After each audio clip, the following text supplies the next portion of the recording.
Join Forum IS Academy, trusted by hundreds of toppers, including IS Rank 1 Shruti Sharma.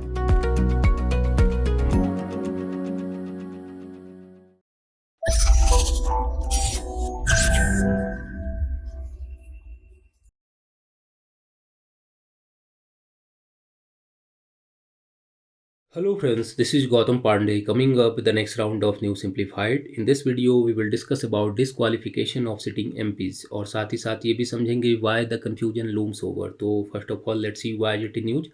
आखिर ये disqualification of sitting MPs news में क्यों है, पहले जरा इसको समझते हैं. देखिए, recently the Kerala High Court suspended the verdict passed by the Kavarati District and Session Court in which sitting member of Parliament of Lakshadweep, PP Muhammad Faisal, was sentenced to 10 years in jail. He has raised an interesting question in his disqualification. The issue is on whether disqualification for conviction is final or whether it can be revoked. Means हाल ही में Kerala high court ने उस verdict को suspend कर दिया है जिसमें कवारती जिला और सत्र न्यायालय ने लक्षद्वीप के दैट टाइम के एमपी जो पीपी मोहम्मद फैजल हैं उन्हें अटेम्प्ट टू मर्डर केस में 10 ईयर की सज़ा सुनाई थी, जिसके बाद एमपी पोस्ट से उन्हें डिस्क्वालीफाई कर दिया गया था. एंड एमपी ने हाई कोर्ट में इशू रेज किया कि क्या कन्विक्शन के लिए डिस्क्वालिफिकेशन फाइनल है या इसे रिवोक किया जा सकता है. इससे रिलेटेड काफ़ी न्यूज़ बनी हुई है. तब से ये जो डिस्क्वालिफिकेशन ऑफ सिटिंग एमपी का इशू है काफ़ी न्यूज़ में है. So as aspirant we should know about term and condition of disqualification for sitting MPs.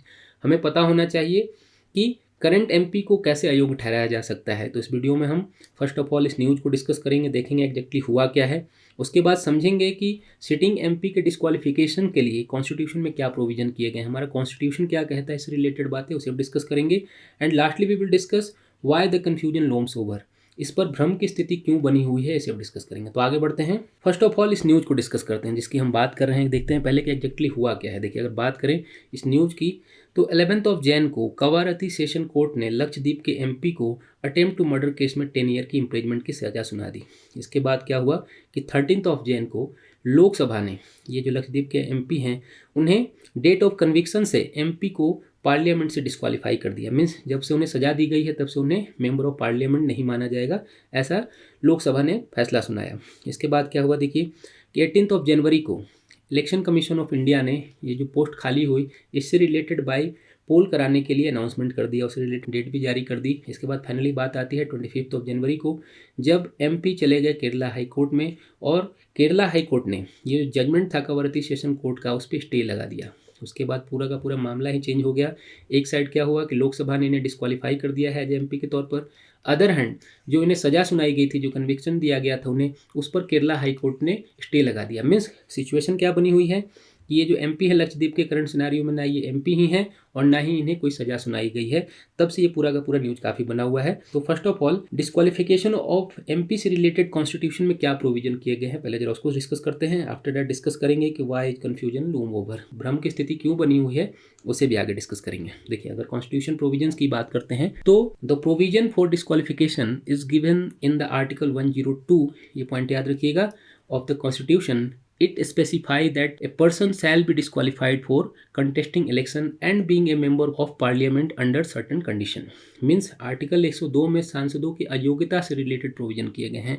इसमें सर्टेन कंडीशन को मेंशन किया गया है, लाइक होल्डिंग एन ऑफिस और profit, being a unsound mind और इंसॉल्वेंट और not being a citizen. Means ऐसा कोई पर्सन मान लीजिए कि जो कि इंसॉल्वेंट है या एब्सेंट माइंडेड है या इस भारत का नागरिक ही नहीं है या फिर किसी प्रॉफिट ऑफ ऑफिस को होल्ड करता है, ऐसी कंडीशन में उसे डिस्क्वालीफाई किया जा सकता है एमपी से रिलेटेड. और ये सारी की सारी बातें कहाँ हैं, एमपी से रिलेटेड भी लागू होती हैं और जो स्टेट में होते हैं लेजिस्लेचर वहाँ पर भी सेम चीज़ें लागू होती हैं.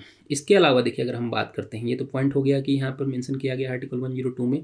इसके अलावा अगर हम बात करते हैं तो the representation of the people act 1951 में भी इससे रिलेटेड कुछ प्रोविजंस किए गए हैं. इसमें कहा गया है कि अगर किसी पर्सन को, ये पॉइंट याद रखिएगा, 2 ईयर या इससे अधिक की सज़ा सुनाई जाती है तो उसे डिस्क्वालीफाई माना जाएगा. मीन्स उसे उस पोस्ट से डिस्क्वालीफाई माना जाएगा. और सबसे इंपॉर्टेंट बात क्या है कि जब तक उसकी सज़ा ख़त्म होगी उसके बाद भी 6 ईयर तक वो किसी भी इलेक्शन में पार्टिसिपेट नहीं कर सकता है. मीन्स जितने आपको सज़ा सुनाई गई उसके अलावा भी 6 ईयर तक आप इलेक्शन में पार्टिसिपेट नहीं कर सकते हैं. ऐसा रिप्रेजेंटेशन ऑफ पीपल एक्ट 1951 में प्रोविजन किया गया है. बट यहाँ पर पॉइंट याद रखना है कि यहाँ पर जो सिटिंग मेंबर्स हैं उनके लिए कुछ एक्सेप्शन की भी बातें की गई हैं। क्या एक्सेप्शन है उसको भी जरा समझते हैं। देखिए, but there is an exception for sitting members, they have been provided a period of 3 months from the date of conviction to appeal and the disqualification will not be applicable until the appeal is decided। Means यहाँ पर ये point याद रखना है कि अगर मान लीजिए किसी सिटिंग एमपी को मान लीजिए कोई सज़ा सुनाई दी गई, तो इसमें कहा गया है कि उस एमपी के पास 3 मंथ का टाइम होगा कि वो अपने डिस्क्वालिफिकेशन के अगेंस्ट में या फिर जो उसको सज़ा सुनाई गई उसके अगेंस्ट में जो अपर कोर्ट वगैरह हैं वहाँ पर वो अपील कर सकता है, और उसे तब तक डिस्क्वालीफाई नहीं किया जाएगा जब तक कि अपर कोर्ट उसके जो अपील है उससे रिलेटेड डिसीजन नहीं आ जाता है। मीन्स यहाँ पर कंडीशन क्या है कि केरला हाई कोर्ट ने क्या कहा कि भाई इनके पास 3 मंथ का टाइम है, आप इन्हें डिस्क्वालीफाई नहीं कर सकते हैं। अदर हैंड क्या हम देख रहे हैं कि लोकसभा ने इन्हें ऑलरेडी डिस्क्वालीफाई कर दिया है। तो यहाँ पर कंफ्यूजन वाली स्थिति बनी हुई है। कंडीशन क्या है कि एक तरफ तो केरला हाई कोर्ट भी सही है क्योंकि रिप्रेजेंटेशन ऑफ पीपल एक्ट 1951 में ऐसे प्रोविजंस किए गए हैं कि 3 मंथ तक उनके पास टाइम है अपील करने का। अदर हैंड लोकसभा भी अपनी जगह पे सही है। तो ऐसी कंडीशन में पूरी कन्फ्यूजन बनी हुई है। तो अब जरा समझते हैं कि वाई कन्फ्यूजन लूम्स ओवर, ये भ्रम की स्थिति क्यों बनी हुई है, पहले जरा इसको समझते हैं। देखिए, सिंस वी ऑलरेडी डिस्कस की वन साइड हमने क्या देखा कि लक्षद्वीप के जो एमपी हैं उन्हें पद से हटाया जा चुका है। मीन्स उन्हें सजा जैसे ही सुनाई गई उसके बाद लोकसभा ने उन्हें डिस्क्वालीफाई कर दिया है, मीन्स उन्हें पद से अलग कर दिया है। Other hand Kerala high court ने क्या किया, उनके जो जजमेंट था, जो कन्विक्शन था, उस पर ही स्टे लगा दिया। मीन्स स्थिति ऐसी है कि एमपी साहब जो हैं फैजल साहब, वो ना तो एमपी ही हैं और ना ही किसी केस में सजा पाए हुए व्यक्ति हैं। तो सिचुएशन बहुत ही ज़्यादा कन्फ्यूजन में हुई है। ये सिचुएशन क्यों है, ये कन्फ्यूजन क्यों है, इसे भी समझते हैं। देखिए, अगर बात करते हैं 2013 में lily Thomas versus union of India में 2 जजेज की सुप्रीम कोर्ट की बेंच ने एक जजमेंट सुनाया था। इसमें कहा गया था कि आर्टिकल 102 के अकॉर्डिंग पार्लियामेंट के पास पावर है कि वो डिस्क्वालिफिकेशन से रिलेटेड जो भी कानून वगैरह है वो बना सकती है।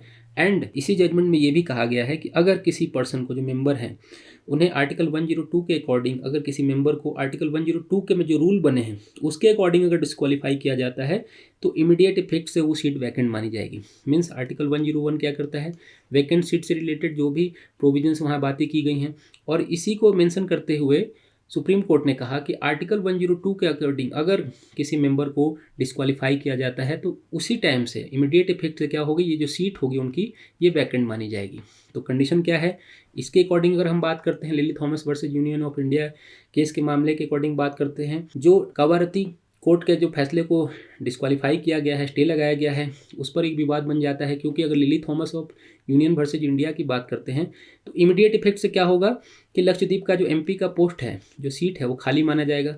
अदर हैंड हमने क्या देखा कि केरला हाई कोर्ट ने the representation of people act 1951 का जो क्लॉज था 3 मंथ वाला, उसे मेंशन करते हुए इस पर स्टे लगा दिया। इनका कहना है कि एमपी के पास राइट है कि वो 3 मंथ तक उनके पास टाइम है कि वो अपील कर सकते हैं और तब तक उन्हें डिस्क्वालीफाई नहीं किया जाए। जब तक कि अपील पर फाइनल फैसला नहीं आ जाता है, मान लीजिए सुप्रीम कोर्ट जजमेंट नहीं दे देती है, तब तक उन्हें डिस्क्वालीफाई नहीं किया जाए। तो सिचुएशन ऐसी बनी हुई है कि एक तरफ सुप्रीम कोर्ट का जजमेंट है, other hand Kerala high court का जजमेंट है। तो आने वाले दिनों में सुप्रीम कोर्ट इससे रिलेटेड क्या जजमेंट देता है, तब जाके पिक्चर काफ़ी क्लियर हो पाएगा। कानून के अकॉर्डिंग अगर हम बात करते हैं, लॉ के अकॉर्डिंग अगर हम बात करते हैं, तो कुछ अलग बातें निकल कर आती हैं। पार्लियामेंट ने ऑलरेडी इस पर बहुत सारे रूल बना रखे हैं, ऑलरेडी हमने पॉलिटी में आपके साथ डिस्कस किया है।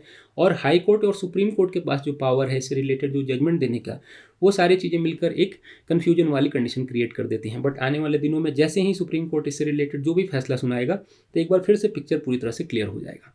तो होप आपको डिस्क्वालिफिकेशन ऑफ सिटिंग एमपी से रिलेटेड सारी बातें समझ में आई होंगी। Thanks for watching.